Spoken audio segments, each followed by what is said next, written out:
Hey guys, it's Cody with Homestead, and I'm out here with my my coworkers today. They're just following me around. But I wanted to make a video about ducklings in particular. A lot of people see them and they think they're adorable, and everybody wants them on the homestead, and everybody thinks it's a good idea until it's not. I can't tell you how many times I see in various Facebook groups people trying to get rid of ducks for one reason or another. And today I'm gonna bring you the hard truth on them and some tips that can make your life a little bit easier until you can get them out of the brooder and into pasture. So let's get to it.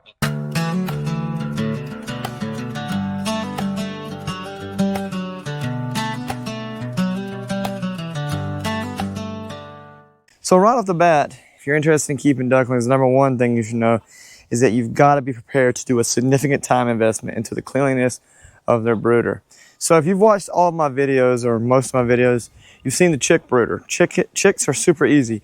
They can stay in that brooder. They can use the same bedding for quite a while with not a lot of issues as far as cleanliness goes. You can change it about once a week. Goslings, depending on the number you got, you'll have to change it probably once every 3 or 4 days. 4 will be pushing it, but you can do it depending on the number you got. And that is because goslings, while they like water, they're not actively seeking to play in the water. So ducklings, on the other hand, the problem is that they incorporate water into every aspect of their life. They drink it, they play in it, they want to poop in it for some reason. They get it everywhere, okay? So I'm going to show you my brooder, and I'm going to be up front with you. This is disgusting. The smell. I'm out here because I can't show it to you inside because the smell kills me. So this brooder is 2 days old. 2 days.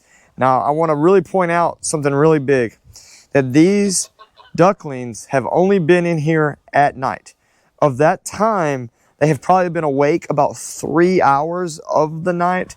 So we're going to say about 8 hours of actual time in the brooder. So I want you to keep that in mind. 8 hours in the brooder. This brooder is 2 days old with fresh shavings. Okay? Here we go.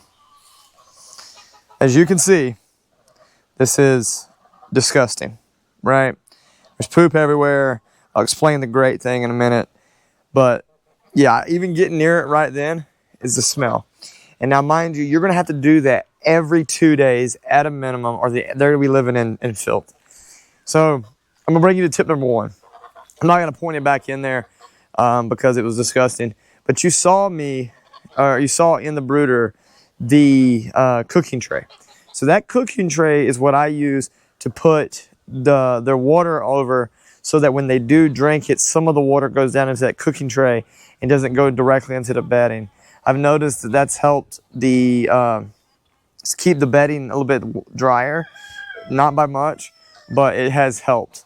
But yeah, I mean, that's the number one tip I can give you, is the water management, and that cooking tray underneath is probably your best bet. So let me show you tip number two.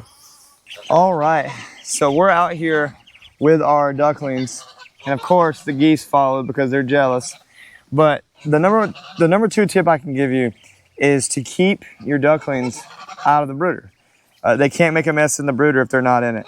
So what we have been doing, and I'm gonna play the footage right now, is every morning we have been bringing the ducklings out here to this brooder, to this grow out pen, to let them get on the grass, get used to the elements. The temperature has been in the high 80s or low 80s, so it's been good for their adaptation to this climate. But just keeping them outside has enabled us to be able to stretch that brooder a little bit longer. Like I said, if they were in there every 24 hours a day, there's no way it would even last 2 days at this point. Now, these are a larger breed duck. These are a Khaki Campbell hybrid. So they are a bit bigger than your standard duck, or like a call duck, for example.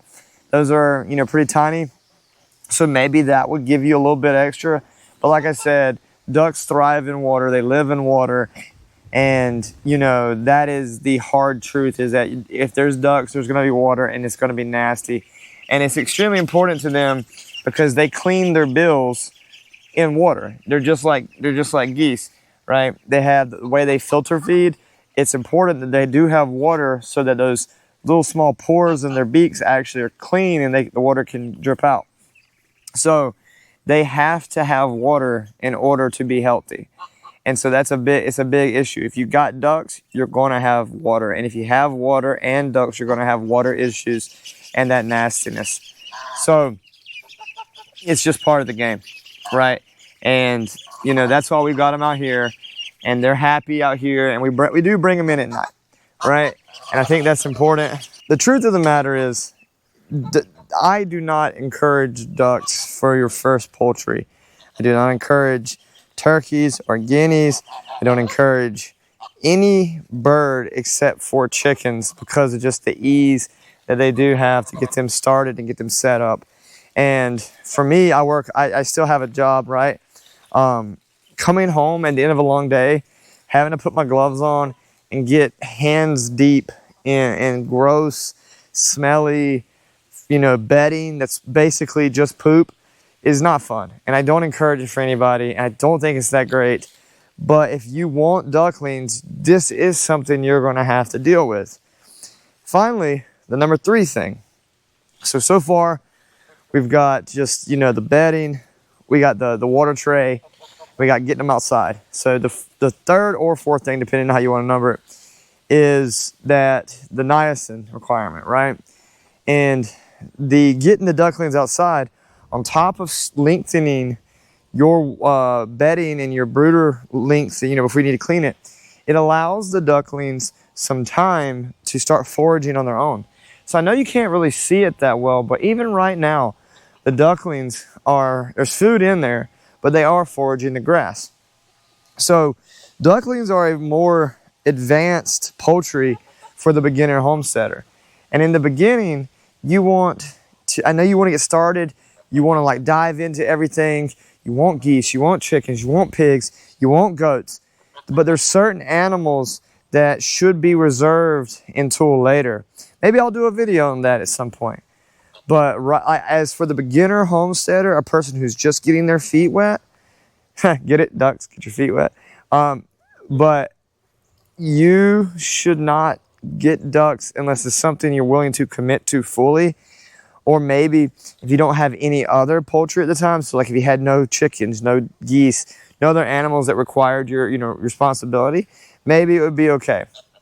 But you definitely need to have a plan to get them out of that brooder and just have them in the yard or have them in a grow-out pen so that you can enjoy your life with them and not resent your little ducklings. But look, this is a super quick video today. Nothing really complicated. It's just, I'm just trying to bring some awareness. I know some people who have ducklings and they describe them as their stinkiest little babies. And that is the absolute truth. The smell that comes out of the brooder, even when it's clean at this point, is nauseating. And the whole part about being on the homestead is having fun, right? And I don't want you guys getting involved into something that you're not having fun with or enjoying or to feel like you make a mistake, because we do owe these animals a great life. We owe them the best life that we can afford to them. And if we get something and we're too lazy or too busy to clean out their pen and they're living in filth, that's not good for anyone, right? But look, if you've learned something today, I appreciate that like and subscribe. Getting this information out it helps people, right? And that's what we're trying to do here on the channel, is just help people. I love homesteading. I love everything it's about, but it is a steep learning curve. And one thing I love about the homestead community is that we love helping each other. It's such a great thing that we have. We promote new ideas. It's a really open-minded community, and that's super cool for us, right? But anyways, guys, this has been Cody with Home to Homestead. Hope you guys all have a good one. I'll catch you on the next one out here.